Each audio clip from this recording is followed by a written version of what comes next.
Hey folks, welcome back to my channel, Relationship Haven. I hope you all are having a wonderful day or evening. Don't forget to like and subscribe if you enjoy the video. Now, let's get into today's story. My wife, 28, of 2 years, has done a complete 180 in the past few weeks. She went from someone who was loving, focused on starting a family, and completely trustworthy to someone who has lied, deceived me, and blames me for her infidelity. It all started 3 weeks ago. I was riding high. I thought our relationship was going great. We were talking about getting another dog and our honeymoon plans since the pandemic wrecked the initial plans. Then Friday hit. I could sense something was up and even mentioned it to my mother on the phone. I don't know what's going on. I just have a bad feeling about my wife, I said. Then that night she texted me, "I just need some space tonight. I know you won't like it, but please respect my decision." She then proceeded to turn off her phone, and she said she slept in her car in a vacant lot. When she came home, I was understanding but stern that this sort of thing could never happen again, but she had completely changed her mindset on life itself. She wanted no kids and wanted out of the relationship. The most telling thing she said was, "I fear that we will cheat on each other in the future." Many things happened since then, including her leaving the state for 2 weeks because she needed space. Last night, I found that she had spent the night at her instructor's house after going to a movie theater. I also found a picture of the two of them. The worst part is, I was the one who had encouraged her in this career, and she never would have met the guy if I hadn't introduced them. I have yet to confront her, but I am currently putting all the puzzle pieces together about this whole situation. She is basically blaming me for all these issues that we are suddenly dealing with, saying she doesn't like the way I talk to her, that I'm controlling, and that I call her names. I have done deep soul searching these past few weeks to try and understand what I could have done to cause this, but her accusations are unfounded. I encouraged her to get mental health help, which in her mind equated to calling her names. I stressed the importance of communication when she shut off her phone, but she said that is controlling, even though I didn't stop her from spending 3+ weeks away from home. Finally, she had these recordings of me, without my knowledge, and thought that they were proof that I mentally abused her.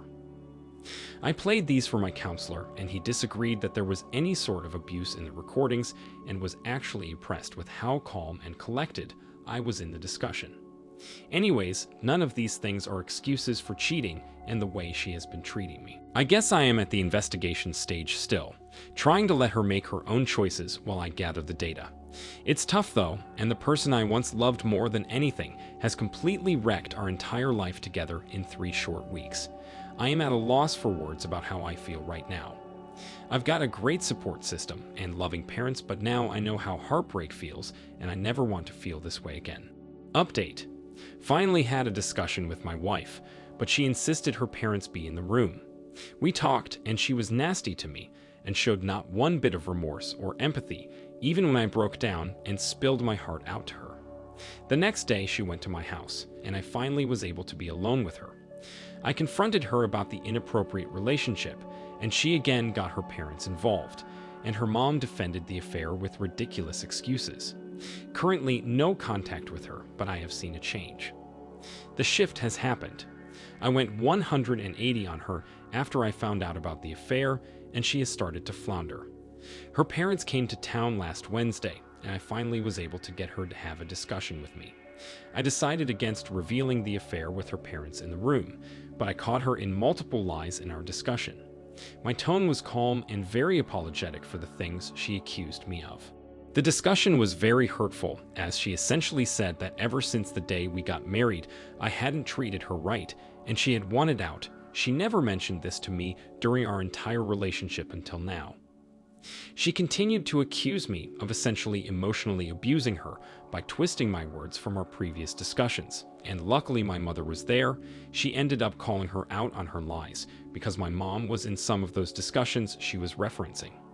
The 2 biggest things that kept me strong through that discussion were 1, not expecting any sort of reconciliation or remorse, and 2, having a plan of attack for the encounter. I wanted to publicly, in front of her parents, reveal how childish and mentally unfit she was when she was making these wild accusations while protecting my character, and stress to her father the need to get her to a therapist or counselor and have her work on her issues. The discussion ended with my wife's storming out of the room with her mother. Her father stayed behind me and my mom. His emotions were genuine and very telling about the whole situation. He sat there and the first words out of his mouth were a tearful, "I'm sorry, man." A father looking for answers as well. He told me that it hurt because he considered me his son and that he always would. This obviously made me very emotional as I told him, "I love your daughter and I just want her to be healthy, but at this point, I just need to let her go." I told him about the affair and what I knew, and he understood where I was coming from. I stressed the need for her to have consequences for her actions as she has had none so far. Even further, I stressed the need for her to see a therapist, and he said he agreed and that he has been trying to get her to go, but to no avail. Because of my two goals above, even though this discussion was not all peaches, it satisfied what I went there to do, and I actually felt much better knowing that I had a father-in-law who understood what was going on. Then the next day came. I went home from work and my wife was moving some of her things out of the house. I wanted to be there so that I could make sure she didn't steal anything of mine. I actually fixed a part on her car and we had a calm talk about her future plans. She told me she was going to keep working. For how much time she has left the job, I can't believe they are keeping her around. She said she was going to try and earn her ratings and wanted to become a flight instructor. I asked where she was going to live, and she said, "In RV park. My parents are going to give me their RV." At that point, I told her, "I just don't understand why you are doing all this. It doesn't make any sense." She said, "I'm just so happy at the place where she works." I then asked, "I just want to know, are you having an inappropriate relationship with AP?" She wouldn't look me in the eye. She said, "No, of course not." I told her I knew and had evidence. I mentioned a couple of events. What were you doing last Wednesday night? Who did you talk to for 90 minutes at 11 p.m. when you were at a bachelorette party in June? I then showed her the call history, and she actually openly showed me it was AP's number in her phone by texting it out, but she kept deflecting the accusation. I stayed strong and calm and told her it would get easier if she told the truth. I was witnessing a 28-year-old woman acting like a child who was just caught in a lie. The real kicker came when she asked if I wanted to get her parents involved. I questioned why she would do that, but I said okay. Immediately, before I even showed any evidence, her mom started making excuses for her daughter. Maybe it was a dare call, and this was already after you were having problems, wasn't it? No, it wasn't. I calmly said to her mother, "Can you look at this objectively and tell me there was no inappropriate relationship going on?" Her mom refused to answer and said I was trying to manipulate her into saying something just like I manipulated her daughter.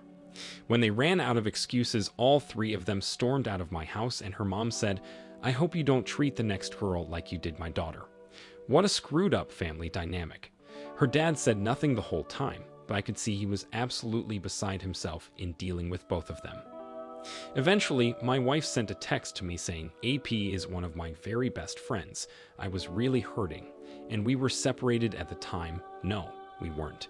She basically admitted to the cheating. She said she wanted to talk with me about it with her lawyer in the room. I told her that I wouldn't recommend getting lawyers involved, seeing as she had committed multiple felonies by recording me without my consent.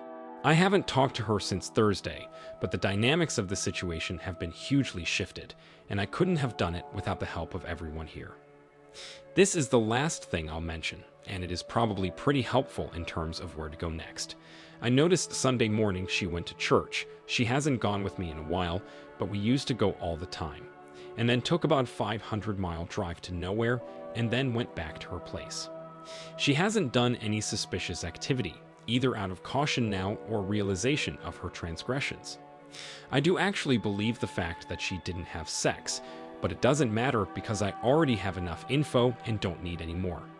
I have already filed for divorce, and she will be getting served within a week or two. Update. Alright, so a big part of my story has been the dog we share. About 2 weeks ago, I let her take care of our dog, and honestly, I just needed a break. I work full-time, and our dog was really struggling with his separation anxiety, and I was too.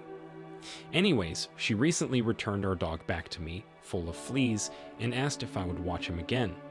Of course, I said I would, but we had a good conversation that followed this.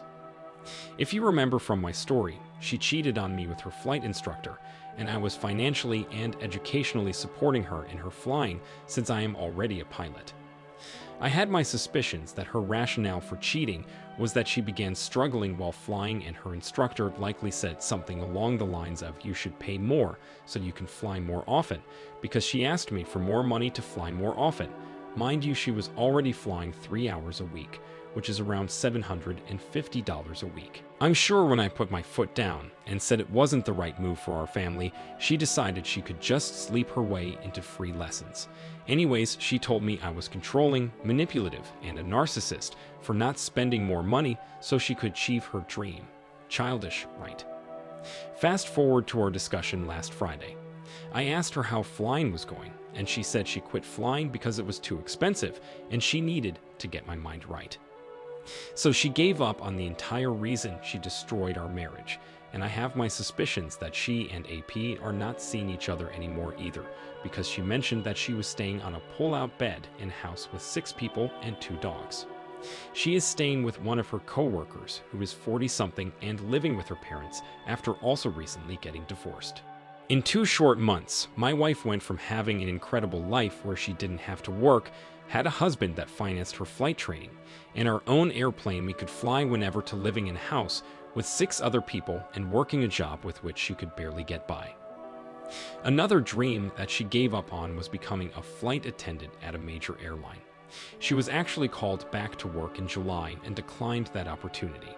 I asked her if she had reconsidered, but I have a lot of friends who work at the airline, and she said she wouldn't feel comfortable if she ran into them while working. She still is without remorse, and I think she still believes I caused her to do all this, but reality is hitting and it is striking her hard. I've encouraged her to seek mental health help without her lashing out at me, and we have agreed to amicably come to a divorce agreement outside of the court, so things are looking up for me in this situation. It was my birthday yesterday, and I am really lucky to have a great family and friends who wished me the best and have been there for me throughout this. The funniest thing WS said to me was, "You can keep all our mutual friends." She knows she effed up big time and is embarrassed to be around people who will know what she did. I move across the country in a little over a month for the military, and hopefully will be starting a great new life. I just hope my STBXW gets the treatment she needs because she is falling into an unrecoverable tailspin. Update. It's been a while since I've updated everyone, and man oh man has my life changed. I ended up moving to California, and I have consistently gotten angrier and angrier at what she did. Now, I'm not really blaming her BPD anymore, but more realizing how fallen of a human being she is. After some time in reflection, I came to see how terrible, deceitful, and traumatizing her behavior was to me. But after crying and being sad for a couple of months, I got my airplane back and started doing things I enjoy. I flew across the country with my dad, spent a few days in Vegas with some friends, did some snow skiing, and began a new job. I could finally enjoy life again, and in December, a weight was lifted as we finally came to a divorce agreement through mediation. While I'm not ecstatic about having to pay her money, it's a small price to pay to remove her toxicity from my life forever. The biggest surprise came this week. I found out I got selected to start pilot training. I couldn't believe it. I had tried and failed multiple times before, but my perseverance paid off. I don't know what my life has in store next, but I know this relationship/divorce was a major hardship to prepare me for better times ahead. I say all this to hopefully inspire people who are going through hell right now that there's a reason why you're going through it, and eventually, life does get better. I can't thank everyone on here enough for the support and encouragement through my toughest days. OP, as you said, she is not your responsibility anymore. She lost that privilege when she walked out on the marriage. If she is or was in that bad of a mental state, then her first step should have been to come to you or see a therapist. Instead, she looked to outside companions and in the process ruined her marriage. She is now responsible for herself, and that's the choice she made. She has her family and her new guy that can and will take care of her. You stand by your word, meet with her at the local park. Let her spend some time with your dog, and that's it. Don't let her get to you during that time. This moment can develop in any direction. Maybe she will be absolutely not interested in you and just wants to see the dog. Maybe she will try to lure you to talk to her, Keep your stance up, keep your answers short, and always keep in mind how she treated you. Thanks for taking the time to listen to today's story. Don't forget to like and subscribe if you haven't already, and comment below on what your thoughts are on today's story. If there is a story you would like to share with me about your own situation or someone else's, then please do not hesitate to contact me.